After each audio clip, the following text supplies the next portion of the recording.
Arzate Meléndez es un joven de 28 años, originario de Ciudad Juárez, en Chihuahua, y él fue detenido el 3 de febrero de 2010, 3 días después de los hechos de Villas de Salvarcar, en el que fueron asesinados 10 estudiantes y fueron heridos otros 15, la mayoría menores de edad,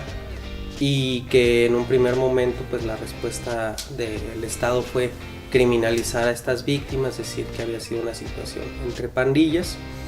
Posteriormente pues se ha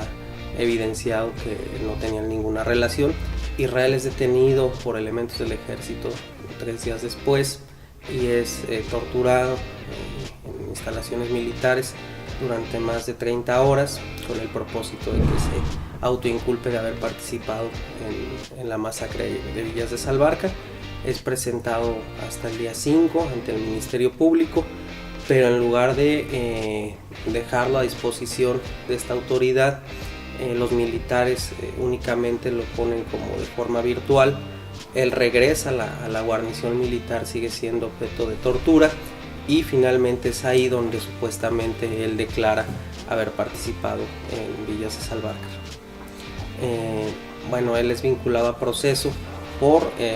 el homicidio de las 10 personas, por tentativa de homicidio y por lesiones por estos hechos de Salvarcar, y además es acusado por la posesión de un vehículo robado, que es lo que da origen a su detención. Hay que recordar que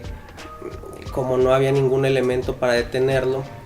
los militares inventan que él se encontraba en posesión de un vehículo robado,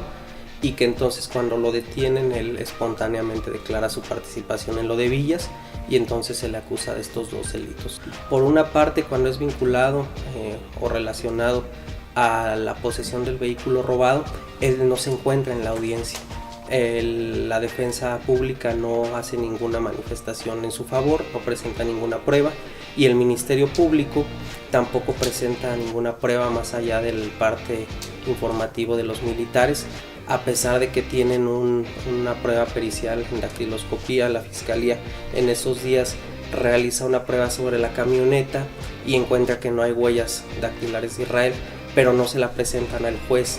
Frente a esas violaciones se interpone un amparo en el que nosotros señalamos que los derechos de defensa, como el estar presente en la audiencia, son irrenunciables, que la defensa de oficio no actuó correctamente teniendo elementos de prueba, y que además la Fiscalía actuó de mala fe, y que todos estos elementos, la interacción entre el juez, la Fiscalía y la defensa, lo colocan a él en una situación de indefensión. Cuando es vinculado a proceso por los hechos de Villas de Salvarcar, él declara ante la jueza que fue víctima de tortura, le intenta mostrar las lesiones, y la jueza simplemente dice que no puede atender la petición, que ya no puede verificar si está lesionado o no, y que lo vea con el defensor de oficio. También denuncia que está siendo sustraído del penal para ser nuevamente torturado en instalaciones militares. Y además existen como contrapeso las pruebas, los testigos donde él se encontraba el día de los hechos de Villas de Salvarcar. Él se encontraba en una reunión, esas personas fueron a dar testimonio, y también la persona que vio cuando él fue levantado por los elementos del ejército. Entonces son estas cosas las que se impugnan en el amparo, y fundamentalmente por el tema de tortura. Cuáles son las obligaciones de los jueces cuando se encuentran ante este tipo de casos, es que su resolución es atraída por la Suprema Corte de Justicia. Entonces, en la campaña Justicia para Israel, Justicia para Villas de Salvarcar, se encuentra en redes sociales. También estamos cada semana presentando un video con detalles tanto de la vida de Israel, de su familia, como del caso, y también tenemos una publicación que también se está circulando en las redes sobre Justicia para Israel, que lo que buscamos es hacer un llamado también a la sociedad para que se sume a esta exigencia de justicia para Israel y para las víctimas de Villas de Salvarcar. A más de 3 años de los hechos de Villas de Salvarcar no hay justicia para Israel, ni justicia para las familias de los jóvenes que fueron injustamente asesinados en esos hechos. Las autoridades no han podido responder, no han podido esclarecer la verdad de estos hechos, y lo que vemos es que, lejos de favorecer un clima de verdad, de de justicia, de reconciliación en Ciudad Juárez. Se siguen manteniendo personas procesadas de manera injusta, se sigue utilizando la tortura como un mecanismo para sustituir las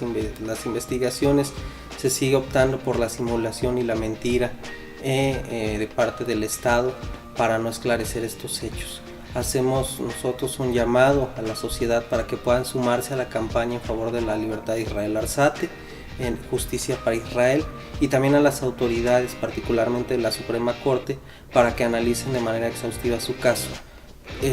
Consideramos que es una oportunidad histórica para que la Corte, además de determinar la inocencia de Israel, pueda abonar a la construcción de un país en donde la tortura sea erradicada de manera definitiva.